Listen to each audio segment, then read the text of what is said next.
ఇంతకు మించిన దురదృష్టం ఇంకొకటి ఉండదేమో. ఇటు చూస్తే మీనాక్షి నటరాజన్ పిటిషన్ని సుప్రీంకోర్టు కొట్టేసింది. ఏదైనా ఉంటే హైకోర్టుకే వెళ్లమంది. అటు చూస్తే ఏ కేసు డీటెయిల్స్ ఇవ్వలేదు అన్న కారణంతో మీనాక్షి నటరాజన్ రాజ్యసభ నామినేషన్ రిజెక్ట్ అయిందో ఆ కేసు నాంపల్లి కోర్టులో విచారణకు వచ్చింది.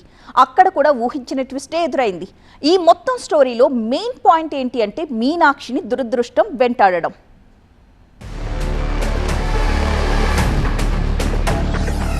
ఫస్ట్ చెప్పుకోవాల్సింది సుప్రీంకోర్టులో జరిగిన కథ.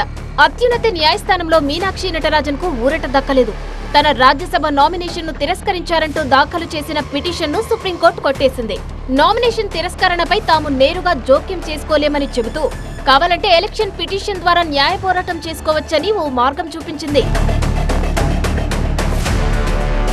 ఎలక్షన్ పిటిషన్ అంటే ఎన్నికల ప్రక్రియలో జరిగిన అక్రమాలను, లోపాలను, అనర్హత విషయాలను లేదా చట్టవిరుద్ధమైన చర్యలను సవాలు చేస్తూ దాఖలు చేసే ఫిర్యాదు. ఈ ఎలక్షన్ పిటిషన్లను నేరుగా ఎన్నికల సంఘం దగ్గర కాకుండా సంబంధిత రాష్ట్ర హైకోర్టులో దాఖలు చేయాల్సి ఉంటుంది. ప్రజా ప్రాతినిధ్య చట్టం 1951 ప్రకారం ఈ పిటిషన్లను విచారించే అధికారం హైకోర్టుకు ఉంటుంది. సో మీనాక్షి నటరాజన్ ముందున్న ఆప్షన్స్ రెండే. ఒకటి వీధి పోరాటం, రెండు న్యాయ పోరాటం. వీధి పోరాటాలు చేస్తే నామినేషన్ పై న్యాయం జరగదు. సో న్యాయ పోరాటం చేయాల్సిందే, హైకోర్టుకు వెళ్లాల్సిందే. అక్కడ ఏం జరుగుతుందన్నది తరువాత సంగతి. ఇదిలా ఉంటే నాంపల్లి కోర్టులో ఊహించని ఇన్సిడెంట్ జరిగింది.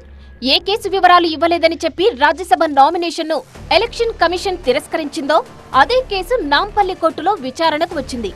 ఈ కేసులో స్టేట్మెంట్ ను రికార్డ్ చేసుకోవాల్సి ఉండడంతో కోర్టుకు వచ్చారు పిటిషన్ వేసిన ఫిర్యాదుదారు. కోర్టుకు వచ్చిన పిటిషనర్ కొన్ని సెన్సేషనల్ కామెంట్స్ చేశారు. ఉదయం నుంచి తనను చాలా మంది ఫాలో అవుతున్నారు, చాలా భయంగా ఉందంటూ చెప్పుకొచ్చారు. దీనికి బలం చేకూరుస్తూ పిటిషనర్ వచ్చే సమయానికి నాంపల్లి కోర్టుకు కాంగ్రెస్ కార్యకర్తలు భారీగా వచ్చారు. కోర్టుకు వస్తుంటే తన ఆటోను ఫాలో అవ్వడం, కొంతమంది తనను కోర్టుకు రాకుండా అడ్డుకోవడానికి ప్రయత్నించడం జరిగిందని చెప్పుకొచ్చారు. నాకు ఫస్ట్ కావాల్సిన నాకు సెక్యూరిటీ. చూశారు, మీ ఇప్పుడే చూశారు. నేను ఇలా చెప్తుంటే ఆయన వెళ్ళిపోయాడు. రైట్, నాకు ఎవరు థ్రెట్ అని నాకు తెలియదు, బట్ ఐ హ్యావ్ థ్రెట్. ఎవరు నేను ఆల్రెడీ ఇచ్చాను. 3 months బ్యాక్ కంప్లైంట్ ఇచ్చారు డీజీపీ గారికి.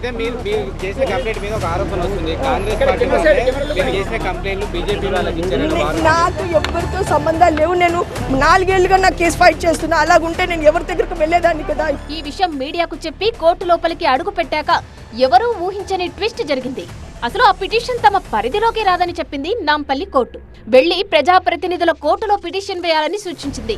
సో నాంపల్లి కోర్టు పరిధిలోకి రాదు కాబట్టి ఫిర్యాదుదారు వేసిన పిటిషన్ ను రిటర్న్ చేసేసింది. ఇప్పుడు ఈ కేసు ముందుకు వెళ్లాలంటే ప్రజాప్రతినిధుల కోర్టుకు వెళ్లాలి. ఈ కేసుని సరైన కోర్టు ముందు దాఖలు చేసుకోండి అని రిటర్న్ చేయటం జరిగింది. దీనివలన ఇవాళ మీనాక్షి గారి మీద ఏ విధమైన కేసు ఇవాళ రోజునకి లేనట్టు లెక్క. కానీ అన్ఫార్చునేట్గా అక్కడ ఆవిడకి జరగాల్సిన డ్యామేజ్ ఆల్రెడీ జరిగిపోయింది. కానీ ఇది మళ్ళీ ఈ ఎమ్మెల్యే ఎంపీ కోర్టు డిజిగ్నేటెడ్ కోర్టుకి వెళ్ళినా కూడా సమ్మన్స్ ఇచ్చేటప్పుడు మళ్ళీ మొత్తం ఈ వాదనలన్నీ విన్న తర్వాత మాత్రమే వారు కూడా కాంగ్రెస్ తీసుకోవాలి. రిటర్న్ చేయటము అంటే అర్థం ఏంటంటే ఈ కోర్టు నా కోర్టుకి జ్యూరిస్డిక్షన్ లేదు కాబట్టి మీకు వారం టైములో 10 రోజుల టైమో అది ఏం రాసి ఉంటారో ఫైనల్గా డాకెట్ మీద రాస్తారు. ఆ డాకెట్ మీద తీసుకుని ఏదైతే అప్రాప్రియేట్ కోర్టు ఉందో ఎంపీ ఎమ్మెల్యే కోర్టు, ఆ కోర్టులో మళ్ళీ రీప్రజెంట్ చేసుకుంటారు. అటు సుప్రీంకోర్టులో కూడా ఇదే తరహా వాదనలు జరిగాయి. మీనాక్షి నామినేషన్ ను తిరస్కరించడాన్ని సవాలు చేస్తూ సీనియర్ న్యాయవాది అభిషేక్ మను సింఘ్వి సుప్రీంకోర్టులో అత్యవసర విచారణ కోరారు. కేవలం ఒక ప్రైవేట్ కంప్లైంట్ లో కోర్టు నోటీసు మాత్రమే ఇచ్చిందని, ఆ కేసును కోర్టు ఇంకా పరిగణలోనికే తీసుకోలేదని వాదించారు. పైగా ఛార్జ్ షీట్ కూడా దాఖలు కాలేదని సుప్రీంకోర్టుకు తెలిపారు. ప్రజా ప్రాతినిధ్య చట్టం ప్రకారం 2 ఏళ్లకు పైగా శిక్ష పడే అవకాశం ఉండి కోర్టు గనక ఛార్జ్ ఫ్రేమ్ చేస్తేనే అఫిడవిట్ లో చెప్పాలి కాబట్టి రిటర్నింగ్ ఆఫీసర్ నిర్ణయం పూర్తిగా ఏకపక్షమని సింఘ్వి వాదించారు.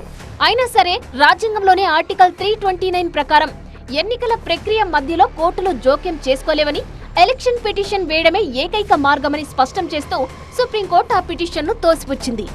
ఏదైతేనేం ఎఫ్ఐఆర్ కూడా రిజిస్టర్ కానీ అసలు తనకు సంబంధం లేని ఓ కేసులో జస్ట్ సమన్లు అందుకున్నందుకు ఏకంగా రాజ్యసభలో అడుగు పెట్టాల్సిన అవకాశం మిస్ అయింది. ఇది ఈ మిస్సమ్మ కథ.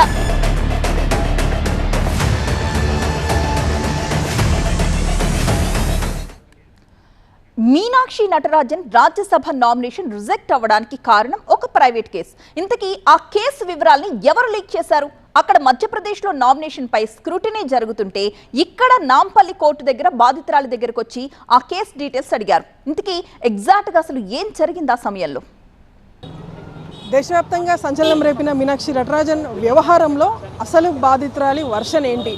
నిజంగానే మీనాక్షి నటరాజన్కి ఈ కేసుతో సంబంధం ఉందా లేదా? ప్రైవేట్ కంప్లైంట్ ఎట్లా బయటకు వచ్చిందంటే మీరు ఒక ఎమ్మెల్యేకి సంబంధించినటువంటి పిఏ పేరు తీశారు. సో ఇదంతా ఏంటి అసలు? ఎవరు లీక్ చేశారంటే ఏం చెప్తారు?